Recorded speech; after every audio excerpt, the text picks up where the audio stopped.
I don't care if you're his wife. I make the decisions in this family. Margaret's voice rang out with absolute certainty, her words landing like a slap across my face. The dinner table fell into an eerie silence. I gripped my fork a little tighter, pulse pounding in my ears. Did she really just say that? I turned to my husband, Ryan, expecting, hoping for some kind of reaction. But he just sat there, shoulders tense, eyes glued to his plate, like he didn't hear it, like this was normal. I swallowed back the rising anger in my throat. "Excuse me?" I asked, keeping my voice dangerously calm. Margaret took a sip of her wine, completely unfazed. "Darling, don't be so sensitive. It's just how things work in this family." She said it so casually, like it was a universal truth, like my marriage was her territory and I was just a guest, like I didn't belong. I glanced around the table, searching for someone, anyone to react. Ryan's father, Walter, kept his head down, pretending to be deeply interested in his steak. Ryan's sister, Melissa, was scrolling through her phone, completely uninterested. The only sound was the soft clinking of silverware as the rest of the family carried on like nothing had happened. Like this was completely normal. And maybe for them it was. But for me, it was a declaration of war. I set my napkin down and folded my hands on the table, meeting Margaret's stare head on. "You mean to tell me that you decide what happens in my marriage?" Margaret's lips curled into a condescending smile. "Ryan has always been a good son," she said smoothly. "He knows family decisions are made as a unit." I let out a soft laugh, not because it was funny, but because I'd never heard something so ridiculous. I turned to Ryan again, my patience hanging by a thread. "Ryan," I said, my voice steady but firm, "are you seriously not going to say anything?" He hesitated, eyes flickering between me and his mother. "Let's just not make a big deal out of this," he muttered. "She didn't mean it that way." My stomach twisted. Not only was he not defending me, he was making excuses for her. I had been naive. I thought getting married meant starting a new life together, building something separate from our families. But sitting at that table, I realized something chilling. I wasn't just married to Ryan. I was married to his mother. And if I didn't put an end to this now, I would never have control over my own life. Margaret didn't just believe she had a say in our marriage. She acted like she owned it. And Ryan, he let her. At first it was subtle. A comment here, a suggestion there, always disguised as motherly concern. "Oh, darling, are you sure you want to handle the finances? Ryan's always been so good with money. Maybe you should let me pick out the furniture. You wouldn't want the house to look mismatched, would you?" I told Ryan to come over this weekend. Family first, sweetheart. You'll understand one day. Each time I'd bite my tongue. I told myself it wasn't worth starting a fight over something small. But it didn't stop, because Margaret didn't do small. She did control. I first realized how deep it ran when she redecorated our house. Ryan and I had spent weeks picking out furniture, colors, and decor for our new home. It was ours. A fresh start.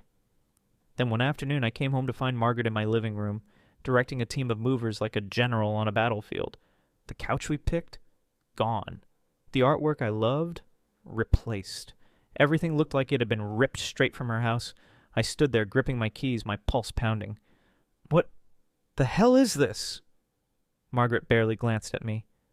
"Oh, sweetheart, I just couldn't let you live with that dreadful setup. You'll thank me later." Ryan walked in behind me, took one look at the scene, and did nothing. He sighed, rubbing his temples. "Mom, we talked about this." Margaret waved a hand dismissively. "I already paid for everything. And really, Ryan, you know I have better taste than she does." She said it so casually, like I wasn't even standing there. Like I was some child who didn't know how to decorate her own home. Ryan turned to me, looking exhausted. "Babe, let's just leave it for now. We can change it back later." I stared at him, waiting for more. For him to say, "No, Mom, this is our house. You had no right to do this." But those words never came, because he wasn't going to say them. And that's when I knew. Margaret was the one making the decisions. Not me. Not even Ryan. Her. And she wasn't just controlling our home. She was controlling Ryan. If I asked him to go out for dinner. "Oh, Mom wanted us to come over tonight. Rain check? If I wanted to plan a weekend getaway?" "Let's wait. Mom's planning a big family brunch. If I wanted to discuss something serious about our future.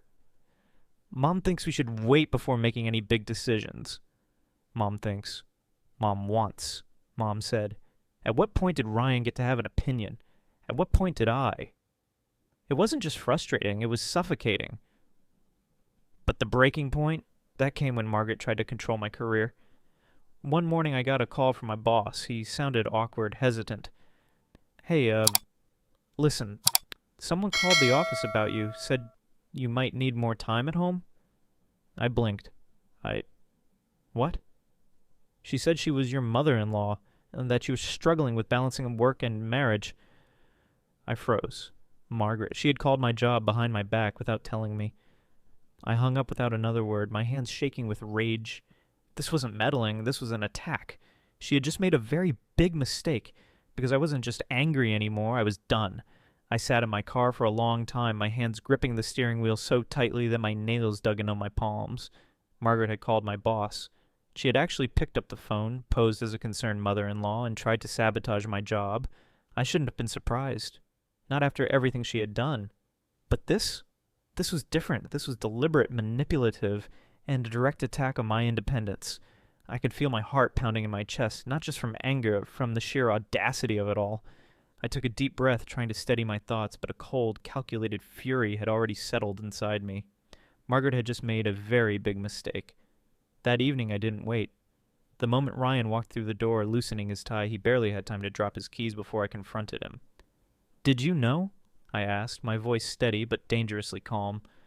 Ryan blinked at me, caught off guard. Know what? I crossed my arms, watching his expression carefully. That your mother called my job today. That she told my boss I was struggling and should consider cutting my hours. Ryan's face drained of color. What? His voice was quiet, disbelieving. You heard me, I said, holding up my phone. I got a call from my boss this morning.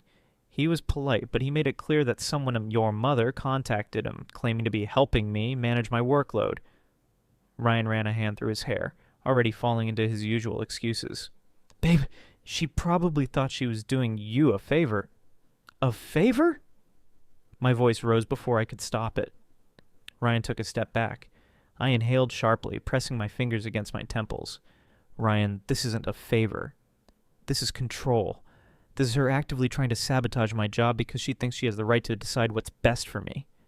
He swallowed, guilt flickering across his face. I could see the internal battle happening in real time. Ryan knew his mother was overbearing, but admitting it meant admitting he had allowed it for too long. Look, he sighed, stepping closer. I'll talk to her. No, I cut in, because we both know how that'll go. She'll cry, she'll play the victim, and you'll tell me to let it go. Again. Ryan flinched, and that split second of silence told me everything. He knew I was right, and if I let this go, he would never change. So I did something I knew Margaret would never expect. I pulled out my phone, scrolled through my contacts, and pressed call. Ryan frowned, watching me closely. Who are you calling? I held his gaze as the ringing started. Your father. Ryan's face went pale. Walter answered on the second ring. Hey, sweetheart, everything okay? I took a deep breath. Walter, I need you to hear me out before you say anything. A pause. All right. And so I told him everything. How Margaret micromanaged our lives, how she made every decision for Ryan, how she treated me like I was a guest in my own marriage, how today she crossed a line that could have cost me my career. Walter was silent for a long moment. Then finally he let out a slow, tired sigh. Where's Ryan now? Standing right in front of me. Put me on speaker. I did. Ryan stood stiffly, shoulders tense, as Walter's voice came through the phone, low and steady. Son! Ryan exhaled sharply. Dad, look! Walter cut him off. How long are you going to let your mother run your marriage? Ryan froze. Walter's voice remained calm but firm, the kind of tone that left no room for argument. I've stayed out of this for years, Walter continued, because I knew there was no changing your mother, but you have a choice. If you let her destroy your marriage the way she destroyed mine, you'll regret it for the rest of your life. Silence. A long, painful silence. I watched Ryan's face, waiting, hoping for something. Then slowly his expression changed. His jaw tightened, his shoulders squared, and for the first time ever I saw recognition in his eyes. "It's a... Okay," he said. "Okay, I'll handle it." I didn't believe him until I saw him do it. The next morning he called Margaret. I sat across from him at the kitchen table, coffee untouched, my hands gripping the edge of my seat. "Mom," he said, voice steady, "we need to talk." A pause. "Because I know what you did." A longer pause. "No, Mom, this isn't a misunderstanding. You crossed a line, and it ends today." My heart pounded. Margaret's voice rose through the phone, shrill and defensive, but Ryan didn't cave. He didn't back down. "Listen to me," he said, tone cold and firm. "This is my marriage, not yours. And if you ever interfere again, you won't be a part of our lives." Silence. I could picture her face. The shock, the realization that for the first time ever she had lost control. Then Margaret's voice turned icy. "You're choosing her over your own mother?" Ryan's jaw clenched. "No," he said.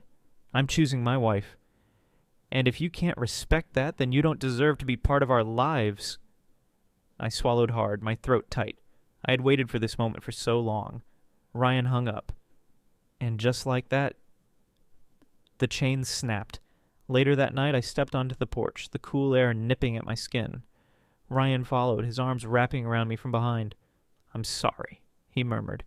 I turned to face him, and for the first time in years, I saw my husband, not Margaret's son. I reached for his hand, squeezing gently. "Thank you," I whispered, and for the first time in a long time. I meant that Ryan had taken a stand. For the first time in our marriage, he chose me over his mother. But I knew better than to think Margaret would let go so easily. The storm wasn't over. It was only just beginning. The next evening, Margaret showed up at our door. No warning, no call, just knocking like she owned the place. Ryan glanced at me before exhaling and opening the door. Margaret stepped inside, her heels clicking against the hardwood, her face unreadable. I braced myself.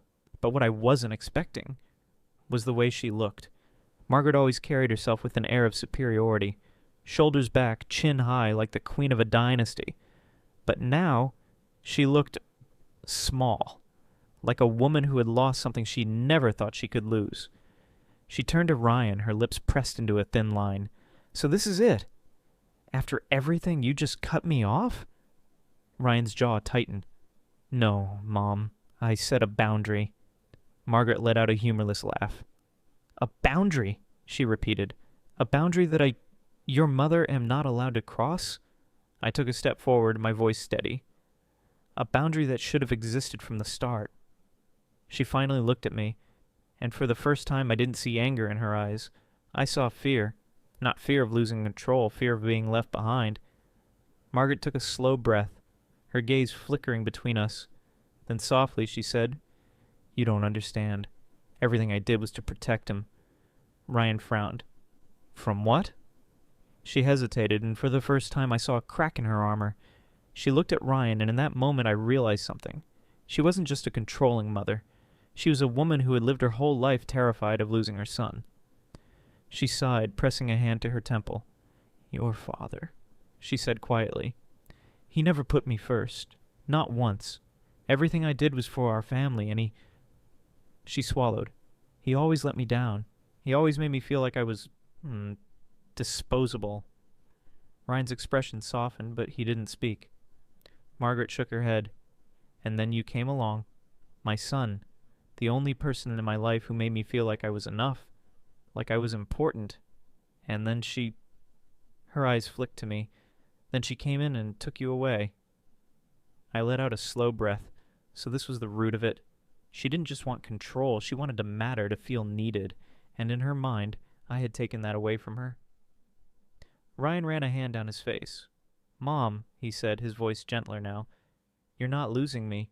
But I'm not a little boy anymore. I have a wife, a life of my own. And if you love me, you have to accept that." Margaret looked away. I expected her to argue, to lash out, but instead she just nodded, not happily, not with understanding, but with acceptance. It would take time. She wasn't going to magically change overnight. But this was a start. That night, Ryan and I sat on the couch, the tension finally easing from our home. "Do you think she'll actually respect our boundaries?" I asked, curling up beside him. Ryan sighed. "I don't know."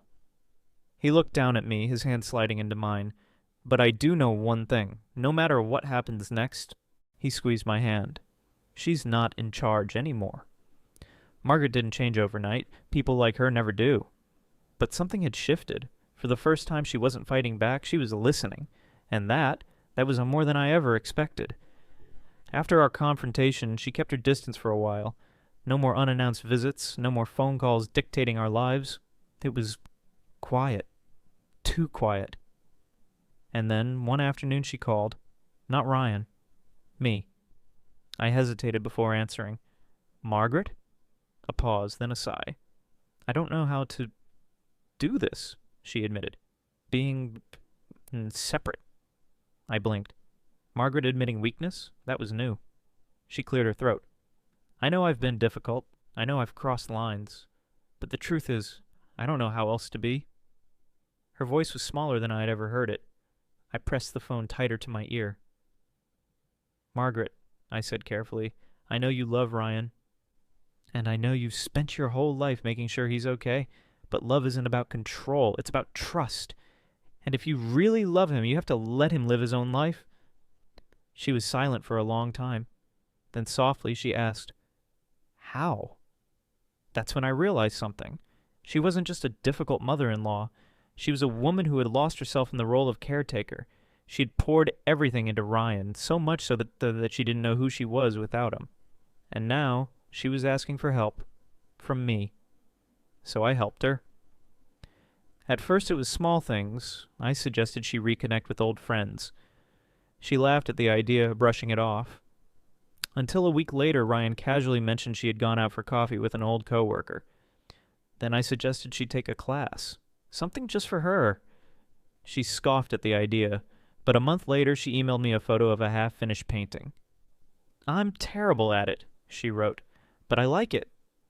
I smiled at my phone for a long time. Little by little she was rebuilding herself. Not as Ryan's mother, but as Margaret.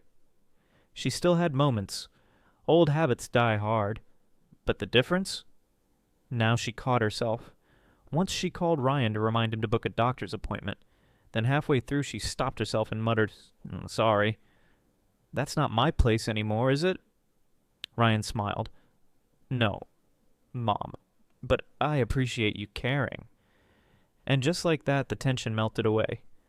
It wasn't perfect, but it was progress. Months later, as we sat around the dinner table, this time in our home on our terms, Margaret lifted her wine glass and looked at me. "You were right," she admitted. I nearly choked on my drink. Margaret? Saying I was right? She smirked at my reaction. "Don't get used to it." We both laughed. And in that moment I realized something. I hadn't just won a battle for control, I had gained a real chance at peace. If there's one thing I've learned from all of this, it's that setting boundaries isn't just about saying no. It's about valuing yourself enough to enforce them. I spent so much time trying to keep the peace, thinking that avoiding conflict would somehow make things easier. But what I didn't realize was that by staying silent, I was giving away control. I wasn't just losing battles to Margaret, I was losing myself. People like Margaret don't always set out to be villains. They don't wake up one day and decide, "I'm going to control everyone's life today." For her, it was habit. A lifetime of feeling like the only way to matter was to be indispensable to others. She was a woman who had spent her whole life pouring into others, but never into herself. And in the process, she'd forgotten how to exist outside of that role. It doesn't justify what she did. But it made me realize that sometimes, when people push boundaries, it's not about power, it's about fear. Ryan's journey was different. For so long, he had been caught between two worlds, the son who didn't want to disappoint his mother, and the husband who didn't want to lose his wife. He thought keeping the peace meant keeping quiet. But silence isn't neutrality. It's compliance. And in the end, Ryan had to learn that choosing me wasn't betraying his mother. It was choosing his own future. As for me, I had to learn that standing up for myself wasn't selfish, that my needs, my career, my life, they mattered just as much as anyone else's. And I had to stop waiting for someone else to defend me. No one was going to hand me respect. I had to demand it. And I did. This isn't one of those fairy tales where everyone magically changes and lives happily ever after. Margaret still has moments where she oversteps. Ryan and I still have to check in, making sure we're staying strong as a team. But the difference is, we handle it together, on our terms. Because this marriage, it belongs to us, and no one else. So if you ever find yourself in a situation like mine, where someone is crossing lines, taking control, making you feel like a guest in your own life, remember this. You don't have to fight dirty. You don't have to be cruel, but you do have to fight. For your voice, for your autonomy, for your place in your own life. Because at the end of the day, if you don't stand up for yourself, no one else will. And trust me, you are worth fighting for.